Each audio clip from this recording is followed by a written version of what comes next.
All right, everyone, we got Will here with us. Right now, we're currently looking at Bitcoin sitting around $48,000 or so. Let's start with the realized price distribution, or URPD. What are you seeing there?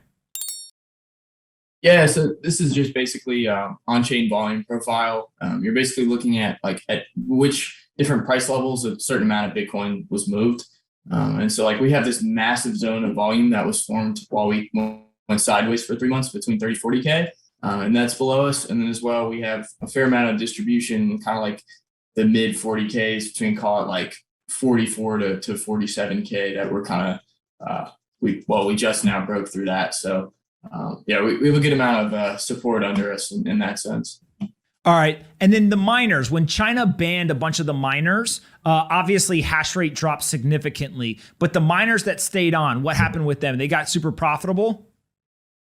Yeah, so when we had this big drop in hash rate, we had a record difficulty adjustment that followed. And so what it meant is that the miners that were still left on the network became way more profitable, especially in North America. And so this is shown in this chart. What you see is the green line is revenue per hash. And then the purple line is just the hash rate. And so what you see is this correlation between as hash went down and we had the difficulty adjustment, then the miners, like we just said, still on the network were more profitable. But as hash has started to slowly come back on the network over the last few weeks, that profitability is kind of fizzling out, if you will, but it's still way higher than it was compared to a few months ago.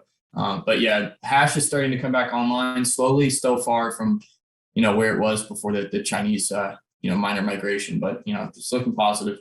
And so when we look at their actual net position change, this has been positive. They've been accumulating Bitcoin, not selling it for a while now. Has that continued? Yeah, for sure. It makes sense because they're more profitable, right? So they don't have to sell as many Bitcoins to cover their operational costs.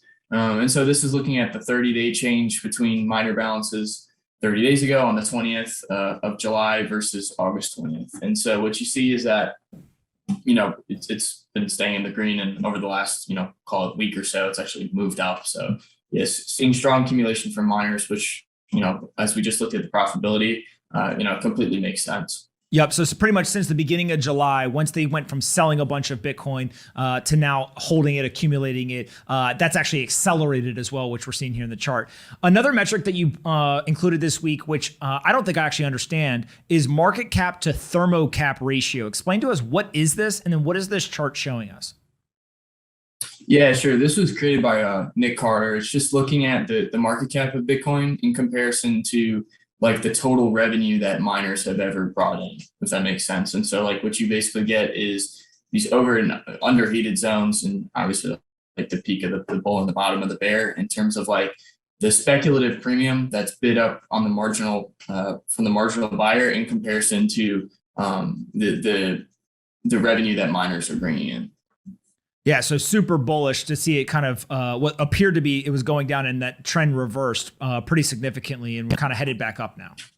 Yeah, and then also we never really reached a real overheated zone, at least compared to historical peaks. And yeah, so over the last couple of weeks, this started to move back up as well. Yep. One of my favorite stats right now is the realized cap is at this all-time high. Explain what realized cap is, and then what you think kind of the ramifications of it hitting an all-time high are. Yeah, realized cap was also created by Nick Carter. This is basically looking at, if anybody doesn't know, Nick Carter is crazy smart. Realized cap is basically the average weighted price of Bitcoin. So it's the capitalization based off of when coins were last moved. So if you bought $100,000 of Bitcoin at $1, well, then you're adding $100,000 to realized cap. If those coins have still not moved since when you bought them at $1, then it's still only added $100,000 to realized cap. While, in market cap terms, you're just, that's 4 point, whatever, now we're at 48K. So it's $4.8 billion. That's the chunk of market capitalization that those coins are contributing to. So it's basically like a VWAP, which is a volume weighted average price of Bitcoin. And so seeing that reaching new highs is showing two things. Well, not two, a few things. So coins are being, they're no longer being sold at a loss, because like I said, it's based off of when they're last moved. So if they were last moved at 60K and then they were moved at 30K, well, you have $30,000 removed from the realized cap. So seeing it go up is showing that coins are moving from below and not above. And so also it's showing that there's new capital inflows that's coming in and they're buying at these higher prices. So it's a really good sign, basically showing like the market's absorbing the profits that are being taken from below.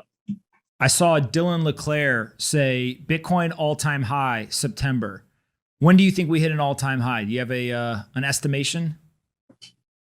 Do I say something for engagement or do I try to be objective here? You pick. It's your answer. Let me see. I'm going to say this. I'll say by the end of the year, I think 75K is conservative. Whether we get new all-time highs next month, I think it's kind of up in the air to an extent. It could depend on like some macro factors because, macro doesn't look really great right now. So if we don't get like any of those existential threats, then I'll say, yeah, we get all-time highs next month. Okay. Second question. Where we sit today, if you had to pick what's the highest you could see it going, not saying it's going there, but what's the absolute highest you could see Bitcoin going this year? Yeah, so I have a price model basically looking at like the historical tops. It's marked the historical top. It wasn't built by me, it was built by Will. It's marked the historical tops within like 5%. And so right now that model's sitting right around 176K. Right now though, so there's a couple different, if I get into the math of it, I'm probably going to bore people to sleep, but I'm looking for us to cross this threshold of about 57, 58K. It's sloping upwards, but once we cross that, I'll have full bull market confirmation, if you will, even though I'm pretty, strongly believe that we are in a bull market right now. But once we get over that, then I'll have that full confirmation, which also by the time we get there, will probably be around all-time highs anyway. But once we get above that, I'd probably be targeting around 92, 94K, which is the next kind of threshold in that model. So right now, looking to see if we get above that. Once we get above that, we targeting around mid 90Ks. And then if we could get above that, then, we'll see where that top model is kind of sloping at.